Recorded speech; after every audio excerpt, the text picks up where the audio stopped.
Magandang gabi sa inyong lahat. Meron na naman po akong kwento na ibabahagi sa inyo. Itago na lamang po ninyo ko sa pangalang Rebecca. Hindi ko alam kung maniniwala pa ba kayo sa mga susunod kong karanasan, pero isasalaysay ko pa rin ang lahat. Mula sa kauna-unahan hanggang sa huling pangyayari. Dahil ito ang katotohanang naranasan ko na habang buhay kong maaalala habang humihinga pa ako. Ng mga panahong ito, nasa ikalimang buwan na ang aking pagdadalang tao. Mabigat ng aking tiyan at madalas akong madaling mapagod at sumakit ang aking likod. Isang gabi ng Pebrero, habang naglalaba kami ng aking asawang si Garding, naramdaman ko na naman ang bigat ng aking katawan. Kaya naman, nagpaalam ako sa kanya na siya na lamang magpatuloy sa paglalaba. Inalok ko siyang ilatag na namin ang aming higaan. Pero dahil nasa kalagitnaan na siya ng aming gawain, ayaw niyang maputol ang kanyang ginagawa upang matapos na kagad ang pagbabanlaw at pagsasampay.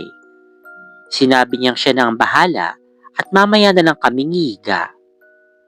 Dahil ayoko naman magpumilit, inilabas ko muna sa garahe ang aming ventilador at inilatag ang kumot at unan sa isang silyang maaring higaan. Iyong parang upuang pangbakasyon, maikli lang at nakahilig. Dito kami nakatira sa isang malawak na lupain sa bayan ng Mayhay, Laguna. Isang lugar na kilala sa matatayog na bundok at malamig na hangin. Ang bahay namin ay bahagi ng isang compound na may 6 na pinto, isang malaking tarangkahan at maluwag na garahe na puno ng nakatambak ng mga gamit, lumang kagamitan at nakaparadang mga motorsiklo. Sa pagitan ng mga rehas, kitang-kita ang bakuran ng aming kapitbahay, kung saan maraming puno ng kaimito, bayabas, kamyas, at iba't ibang halamang inaalagaan ng aking ina. Habang nakahiga ako, inaayos ko ang aking telepono at nag-i-scroll ako sa mga balita at mga kwento. Halos nakakaidlip na ako na mabagsakan ako ng cellphone sa mukha dahilan upang magising ako bigla. Ilang minuto pa akong nagbabasa hanggang sa may narinig ako. Isang malumanay at dahang-dahang kalabog mula sa bubong ng kapitbahay. Ilang di pa lamang ang layo sa aking kinahihigaan. Hindi naman ako kaagad nabahala. Ang gaang kasi na pagbagsak at pagtalong. Parang hayop lang. Pusa lang siguro yun, wika ko sa aking sarili. Marami rin kasing mga pusang gala dito sa amin. At saka, panatag ang loob ko dahil nasa ilalim mismo ng aking silya ang aming asong si Bantay. At nasa paanan ko naman ang aming sariling pusa na si Muning na nakaupo sa monoblock sa silya kung saan nakapatong ang aking mga paa. Kung may kakaiba man sanang lumapit, dapat ay naramdaman na nila ito, hindi ba? Pero si Bantay, himbing na himbing sa kanyang pagtulog. Parang walang pakialam sa mundo. Ganyan talaga siya, tahimik lang at hindi nakikisali sa mga tahulan ng ibang aso. Si Muning naman, maingay lang at laging humihingi ng himas, kaya wala akong hinala. Makalipas ang ilang sandali, mula nang marinig ko ang pagtalon, biglang may narinig akong tunog na nakapagpalamig ng aking dugo. Isang huni, parang butike, pero hindi karaniwan. Ang tunog ay mababa, parang pabulok, at tila may kasalong masamang tawa. Doon na ako kinabahan. Agad kong kinapa ang bagay na nakasabit sa aking damit. Ang pangontra na binigay sa akin ni Nanay Celia. Isang albularyo sa bayan ng Liliw. Nang mahawakan ko ito, gulat na gulat ako dahil sobrang init. Mainit na mainit, parang bagong lutong tinapay. Pero kahit ganun, hindi naman ito nakakapaso o nakakasunog sa balat. Napansin kong tumaas na pala ng bahagya ang pagkakakabit nito sa aking damit at bahagyang natakpan ng aking dibdib. kaya hindi ko kaagad ito naramdaman ang init nito kanina. Agad akong napatayo at lumapit sa asawa kong si Karding. Nasa likuran pa rin at naglalaba. Karding! Nanginginig kong boses. May narinig akong tumalon sa bubong. Napakalumanay lang. Pero pagkatapos nun, may narinig akong parang butiki. Pero kakaiba yung tunog. Parang tumatawa ng pahak-hak. At Karding, umiinit ng sobra tong pangontra ko. Hindi naman siya lumingon. Patuloy lang sa pagkukusot. Wala yan. Huwag kang matakot. Si Muning lang yan. Tumalon lang sa bubong. Sagot niya na parang wala lang sa kanya. Sinilip namin ang bubong at ang madidilim na sulok ng garahe. Pero wala naman kaming nakitang anino o kahit anong gumagalaw. Kahit kinakabahan, bumalik na lang ako sa aking higaan at muling nagbasa sa aking cellphone habang nagbabanlaw pa rin siya ng mga damit. Ilang sandali pa, may kaluskos, may kalabog. Narinig ko ulit yun. Doon na naman mismo sa pwestong iyon sa bubong. Dahan-dahan, malumanay, pero sigurado akong may mabigat na katawan na gumagalaw doon. Dahil sa sinabi ni Karding kanina, akala ko'y nakita niya na mismo ang pusa, kaya hindi na ako kumibo. Pero, muling umulit ang tunog. Hindi sana ako matatakot kung hanggang doon lang. Baka butiki lang talaga, sabi ko sa aking sarili. Ngunit biglang sumunod ang isang tunog nang hindi ko talaga makakalimutan. Isang sigaw, isang iyak.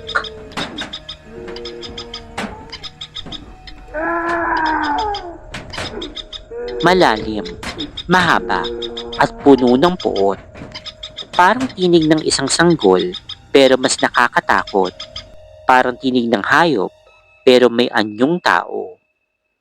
Sa isang iglap, tumayo ako ng mabilis at dumiretso na sa loob ng bahay. Tinulungan ko na si Karding na ilatag ang aming higaan habang kinukwento ko mga pangyayari.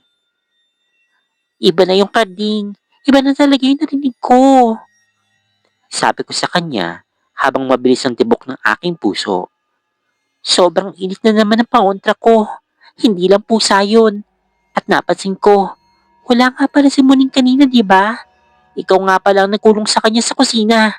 Kaya pala tahimik siya. Hindi siya yung tumalon. At si Bantay, hindi man lang nakakaramdam kahit may umaligid na nilalang sa atin.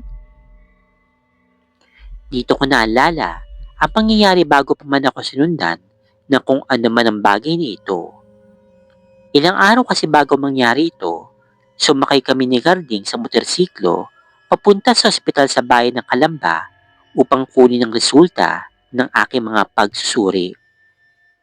Nakalas 4 ng hapon noon at sa pag-uwi, dumang kami sa isang maikling daan na dinadaanan ng iilan lang. Ang daan papuntang San Pedro, malapit sa ilog at masukal na bahagi ng Macaria Drive.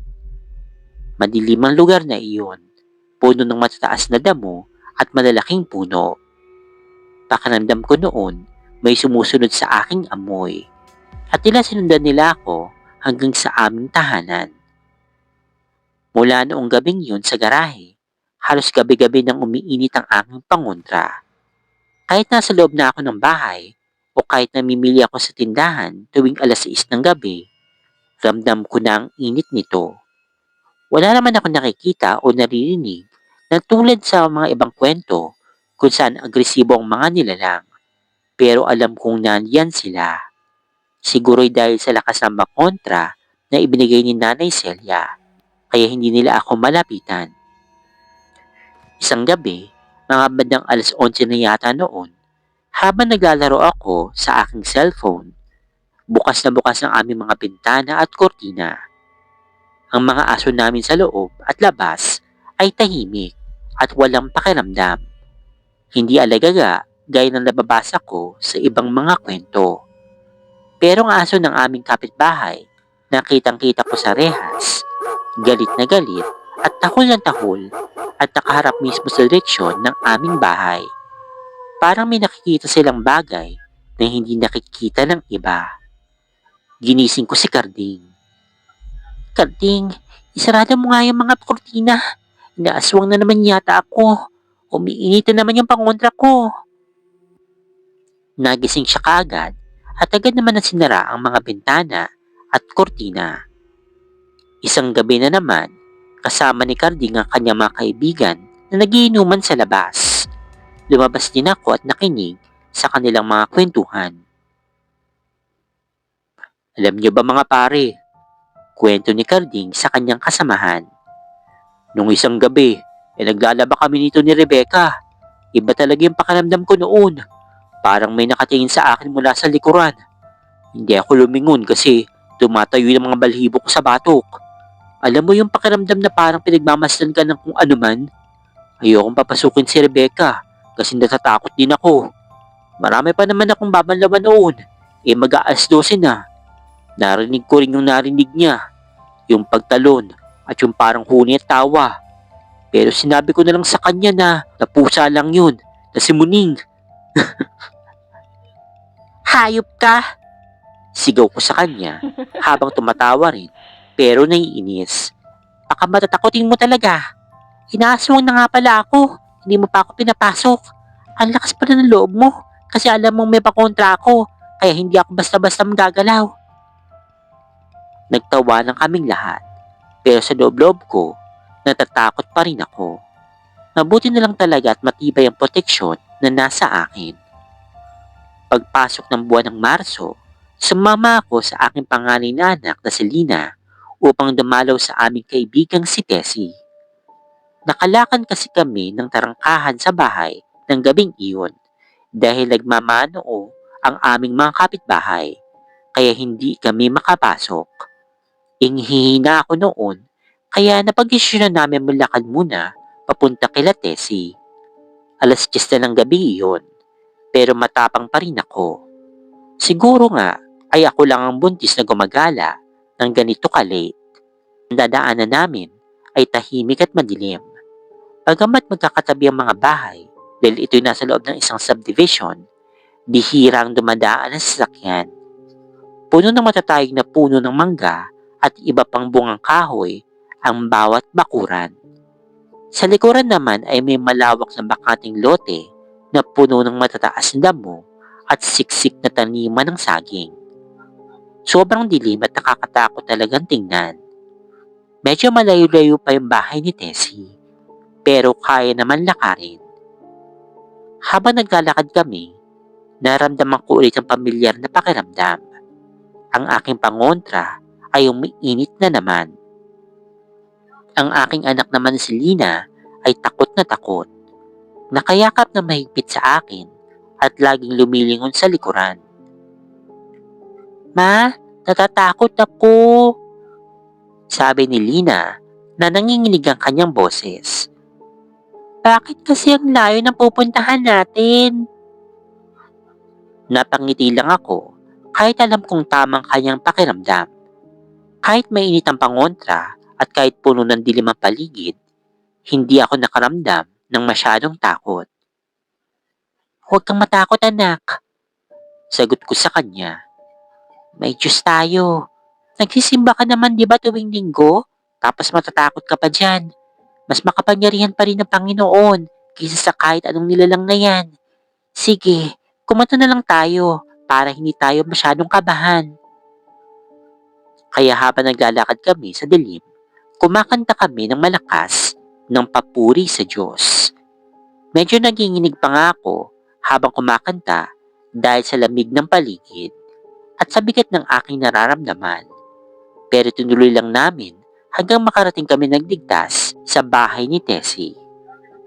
Nakaihi kami at nakapagkwentuhan ng halos kalahating oras bago nagpasya kaming umuwi. Sa pagbalik namin sa parehong daan na madilim, inabot na kami ng alas 11 ng gabi dahil mabagal akong maglakad. Pagpasok namin sa pook na iyon, biglang uminit ulit ng matindi yung aking pangontra. Nahalaan ni Dina na nakahawak ko ng mahigpit dito. Mainit na naman, ma? Tanong niya at agad na humanda na parang tatakbo. Tatakbo na po ba tayo? Baliw ka ba, Lina? Natatawa kong sagot. Alam mo naman buntis ako. Bawal akong tumakbo. Huwag ka na nga matakot yan. Sumusunod lang yan sa atin. Pero hindi yan makakalapit sa mama mo. Matapang ang mama mo, di ba? Huwag ka nga matakot. Patuloy kami naglakad hanggang makalagpas na kami sa malaking puno ng langka malapit sa aming bahay. Doon lang biglang humupa ang init at bumalik sa dati ang pakiramdam. Ilang linggo rin ganun ang nangyayari. Umiinit ito kahit wala naman akong nakikita. Siguro, sadyang napakalakas ng pangontra na ibinigay ni Nanay Celia kaya hindi ako nagagalaw. Nang kinuwento ko ito sa aking binang lalaki, naglagay siya ng baliktad na walis tingting sa aming pintuan. Simula noon, hindi ko na muling naramdaman pa ang init na iyon. Mabisa nga talaga ang ganitong pangontra. Pasensya na kung medyo magulo ang aking pagkakakwento. Gusto ko lang din banggitin ang pangalan ng kaibigan kong si Senida. Pasensya ka na at nadadamay ka na naman sa aking kwento. Ipinadala ko sa kanyang litrato ng pwesto ko nung gabing iyon at ang sabi niya, may nakita siyang anyo ng nilalang na mahaba ang mga binti. Parang unggoy o gorilla ang itsura. Hindi ko alam kung anong tawag doon. Kung sigbin ba, aswang o ibang uri ng nilalang. Baka may makarinig nito na nakakaalam. Maaari niya bang sabihin sa akin?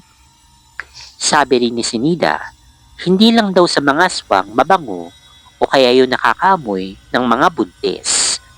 Pati daw yung mga ibang mga elemento o maligno.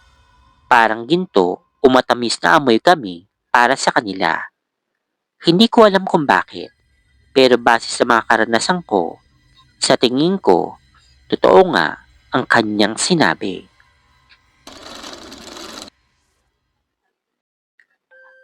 Nang sabihin sa akin ng aking kasintaang si Danding na kailangan naming magtipid at humanap ng matitirahan na hindi magastos, agad kong naalala ang aking tiya Saling. Siya'y nasa edad 57, payat at lagi nakasuot ng mahabang bestida na kulay lupa at puti. Nakatira siya na mag-isa sa isang malaking at lumang bahay na gawa sa kahoy at bato. Nakatayo sa pinakadulong bahagi ng Laur, Nueva Ecija. Napapaligiran ng walang katapusang palayan at matatayog na puno ng akasya. Malayo ito sa sentro. Kapag gabi na, walang ibang maririnig kundi ang huni ng mga kuliglig at ang malakas na ihip ng hangin na tila bumubulong sa mga siwang ng pader. Si Tia Saling ang pinakamalapit kong kaibigan. Mas madalas ko pa siyang kausapin tungkol sa aming pag-iibigan ng aking asawa kaysa sa aking sariling ina. Napakabait, napakamaunawa, at tila alam niyang lahat ng dapat gawin upang maging masaya kami ng aking asawa. Kahit na sa buong buhay niya, nanatili naman siya mag-isa. Kaya't nang malaman niyang wala kaming sapat na ipon upang bumukod, agad siyang dumalaw at ngumiti ng malapad habang inaabot ang paanyaya. Gamitin mo na lang yung silid sa itaas, sabi niya habang tinuturo ang hagdanang gawa sa matigas na nara. Malawak, maliwanag kapag umaga, at payapa. Wala kayong babayaran. Dito na kayo, parang kayo na rin ng mga anak ko. Ngunit bago pa kami makapaglagay ng kahit anong gamit, hinawakan niyang aking kamay. Malamig at magaspang. Itinuro niya ang isang napakaliit na pinto sa dulong bahagi ng aming kwarto. Halos kasing laki lamang ito ng isang bintana. Nakatago sa gilid ng malaking cabinet. Gawa sa maitim na kahoy at nakakandado ng dalawang magkaibang kandado. Ito lang ang tanging hiling ko. Seryoso ang kanyang tinig na wala ang dating lambing. Huwag na huwag niyong bubuksan ito. Huwag ninyo itong tatanungin. Huwag din kayong lalapit ng masyado. Huwag titingnan kung ano man ang nasa likuran. Ito'y lumang libakan lamang ng mga bagay na tapos na at dapat nang kalimutan. Kapag sinunod nyo ito, mananatiling masaya at ligtas ang lahat. Kapag hindi, baka may gambalang pumasok na hindi na natin mapapaalis. Tumangulang kami noon. Wala namang hinala kung anong naghihintay. Sa unang buwan, tila paraiso ang lugar. Maagang gumigising si Tia Saline upang magbruto ng mainit na kanin, isda at gulay na galing sa kanyang bakuran. Binigyan niya kami ng buong kapayapaan. Ngunit dahan-dahan, napakabagal kaya hindi kaagad namin napansin. Nagsimulang magbago ang lahat. Napansin kong hindi siya natutulog sa kanyang sariling silid. Tuwing gabi, kapag sumisilip ako sa siwang ng pinto, nakikita ko siya nakaupo sa ibabaw ng hagdan, nakatungo at nakikinig ng matindi. Tila binibilang ang bawat tibok ng aming mga puso sa loob ng aming kwarto. At ang mas kakatuwa, tuwing hapon, kapag nasa labas kami, nakikita namin siya naglalakad ng paikot-ikot sa paligid ng bahay. Laging nakaharap sa bintana ng aming silid at bumubulong-bulong sa sarili ng mahaba at mabilis. At ang pinakanakakapangilabot, nagsimula noong 2 buwan. Isang gabi, mga bandang 3:00 ng madaling araw, gising na gising pa kami ni Danding dahil sa init at bigat ng paligid. Biglang umugong ang buong pinto ng aming kwarto. Hindi lang katok, kundi parang tinutulak at hinahampas ng buong bigat ng katawan. Buksan niyo! Buksan niyo kagad! Sigaw niya sa labas, ngunit ang boses niya ay kakaiba. Mas malalim, mas magaspang, na tila hindi galing sa lalamunan ng tao. Nang buksan ko na nanginginig ng kamay, dumura siya kaagad sa loob na parang anino. Hindi siya tumingin sa amin. Dumiretso lang siya ng mabilis patungo sa maliit na nakakandadong pinto. Nakita ko may hawak siyang bakal na pangbukas. Ginamit niya ito at naputol ang kandado ng walang kahirap-hirap. Pagkabukas, isang napakalabig na hangin ang humampas sa amin. Amoy lupa, amoy libingan, at amoy matagal ng tuyong dugo. Pumasok siya doon at sinara niya ito ng bahagya. Narinig namin ang kanyang boses. Ngayon, 2 na ang tunog. Kausap niyang kung sino ang nasa loob, humahagulgol at tumatawa ng sabay. Nandito na sila. Nakita ko na siya. Katulad na katulad. Sa wakas ay nasa akin na ulit. Lumabas siya makalipas ang halos kalahating oras. Ang kanyang damit ay puno ng alikabok at himulmol na hindi galing sa bahay, kundi parang galing sa ilalim ng lupa. Sa kanyang mga mata, may kislap na hindi ko pa nakikita noon. Tila nagniningning sa dilim. Bago siya umalis, hinarap niya kami at ngumiti ng napakalawak na halos umabot na sa kanyang mga tenga. Mabuti at hindi niyo tinutulan ako. Bulong niya. Mula ngayon, huwag na kayo magsasara ng pintuan. Kailangan natin maging bukas sa isa't isa. Lalo na kapag siya ay nagnanais na lumabas at makita ang kanyang kapareha. Mula noon, hindi na kami makatulog pa ng mahimbing. Napansin namin na tuwing lumalabas siya sa maliit na silid, laging nakatingin siya ng diretsyo kay Danding. Sinusundan niya ito ng tingin mula ulo hanggang paa. Hinahaplos ang hangin kung saan dumadaan ang aking asawa. At minsan, tinatawag niya ito sa pangalan na hindi naman sa kanya. Ang pangalang Ismael. Nagpa siya kaming alamin ang katotohanan habang wala siya. Isang hapon na nagpunta siya sa malayong pamilihang bayan. Dahan-dahan at nang may matinding takot, lumapit kami sa maliit na silid na ngayon ay laging nakabukas na. Ang nakita namin ay nakapagpatigil sa aming paghinga. Hindi ito simpleng lagarian lamang.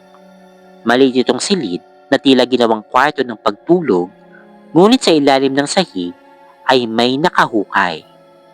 Puno ng mga lumang damit na suot ng lalaki, kasing laki at kasing hugis ng danding. Sa dingding ay daan-daan litrato. Upas na ang kulay, ngunit malinaw pa rin. Iisang lalaki lamang ang nandoon. Si Ismael. Siya pala ang dating kasintahan ni Tia Saling na hindi lamang nawala, kundi sinasabing dinala at itinago niya rito dahil ayaw niya itong umalis sa kanya. Sa gitna, may isang lumang salamin na nakatayo. Sa likuran nito, nakatagong isang makapal na kwaderno. Binasa namin ng mabilis. Siya ay umalis noon, kaya hinawakan ko siya ng mahigpit hanggang sa hindi na siya makagalaw. At ngayon, pinadalhan ako ng langit ng kapalit. Itong si Danding, kaparehong muka, kaparehong hakbang, kaparehong amoy. Ngayon nandito na siya, hindi na siya makakaalis pa. Gagawin kong lahat para matatili siya sa aking tabi. Maging ang ikulong siya, tulad ng una. Biglang narinig namin ang yabag sa hagdan. Mabigat, mabagal, at papalapit. Masyado kaming natakot para tumakbo kaagad, kaya't nagtago kami sa likod ng matandang cabinet. Pumasok si Tia Saling. Hindi siya nag-iisa. Sa kanyang tabi ay parang may aninong kasama. Matangkad, payat, nakaturo sa direksyon kung nasaan si Danding. Alam ko na nakita ninyo, sabi niya ng mahinahon. Ngunit mas nakakatakot pa ito kaysa sa sigawan. Ayos lang, mas madali na ngayon. Hindi na kailangan magtago. Simula ngayon, dito na lang kayo, habang buhay, para hindi na muling mawala ang mahal ko. Mabilis kaming gumawa ng paraan habang nakatutok ang kanyang atensyon sa maliit na silid. Dumaan kami sa bintana kahit mataas at mapanganib. Humapdi ang aming mga balat dahil sa tinik at bato. Ngunit mas matindi ang takot na mahuli kami. Tumakbo kami sa gitna ng malawak na palayan. Kahit nandilim ay tila mga kamay na sumusubok humawak sa aming mga paa. Nang marating namin ang bayan at humingi kami ng tulong, nalaman namin mula sa matatanda na walang sino mang nakatira sa bahay na iyon ang nakakaalis ng buo at malaya. Ang lahat na pumapasok ay nanatili na lamang o nagiging bahagi na rin ng mga bagay na itinatago ni Tia Saling sa likuran ng maliit na pinto. Kahit malayo na kami at ligtas na nakatira sa tagig, tuwing gabi kapag tahimik ang paligid, narinig ko pa rin ang kanyang tinig. Tila sumusunod sa hangin mula sa aming pinanggalingan. Bumalik na kayo. Hindi pa tapos ang ating kutsasama. Kailangan ko pa siyang palitan ng buo. Hanggang sa maging ganap na si Ismael na siya. Gusto ko lang po sana i-share ang isa sa mga nakakatakot na karanasan ko noong grade 6 pa ako. Itago niyo na lang po ako sa pangalang Den. Friday noon nang mangyari to. Bilang SSLG President, ako yung laging maagang pumapasok sa school dahil sa akin ipinagkatiwala ng principal namin ang susi ng mga classroom.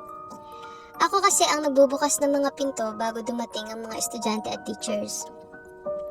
Bandang 4:46 AM ako nakarating sa school namin. Naglakad lang ako noon dahil wala si Papa para ihatid ako. Pagdating ko, dumiretso agad ako sa classroom namin. Binuksan ko ang ilaw at inayos ng kaunti ang mga upuan. Pagkatapos, lumabas na ako para buksan ang ibang classrooms. Habang naglilibot ako, napahinto ako sa tapat ng CR. May nakita kasi akong parang teacher na dumaan sa gilid ng paningin ko. Nagtaka ako dahil 4:53 AM pa lang noon at kadalasan Bandang 6:30 AM pa dumarating ang mga teacher namin. Kahit medyo kinabahan ako, ipinagpatuloy ko pa rin ang paglilibot ko. Pagkatapos ko mabuksan ng mga classroom, pabalik na ako sa room namin. Napadaan ulit ako sa CR kung saan ko nakita yung parang dumaan na teacher kanina. Bigla na lang may bumukas na gripo. Napaisip naman ako kung sino namang gaga ang nagbukas ng ganong oras. Pumasok ako para sana patayin ng gripo. Pero pagpasok ko, may naramdaman akong malamig na ihip sa tenga ko. As in, parang may umihip talaga. Napaatras ako at sinubukan kong isipin na baka guni-guni ko lang. Pero, ilang segundo lang ang lumipas, inulit na naman. Doon na talaga ako natakot. Tumakbo agad ako palabas ng school. Halos maiyak na ako habang tumatakbo dahil pakiramdam ko may sumusunod sa akin. Pagdating ko sa gate, doon na lang ako naghintay sa boy best friend ko para may kasama akong bumalik sa classroom.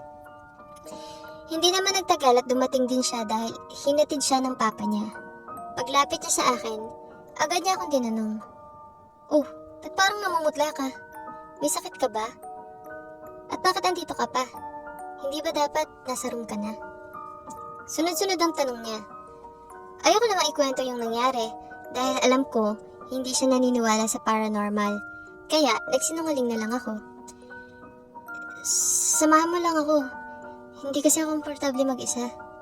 Habang papasok kami, may napansin akong babae na nakatayo sa gilid ng isang classroom. At sa sobrang gulat ko, agad kong sinara yung pinto. Napatingin sa akin yung kaibigan ko. "Oh, bakit? Anong nangyari?" sabi niya. "Malamig kasi yung hangin eh." Sagot ko kahit hindi naman yan ang totoo. Lumipas yung buong araw at uwian na. Dahil nasa akin ang mga susi, ako rin ang huling umaalis sa school para siguraduhin nakalak lahat ng pinto. Pero dahil sa nangyari noong umaga, nagpasundo ako ng maaga kay Papa para may kasama akong magsara ng mga classrooms. Akala ko hindi na mauulit yung nangyari. Pero doon pa lang pala nagsisimula ang mas nakakatakot kong karanasan. Dito na lang po muna ako titigil dahil hanggang ngayon kinalabutan pa rin ako kapag naaalala ko yun. Dito na lang po.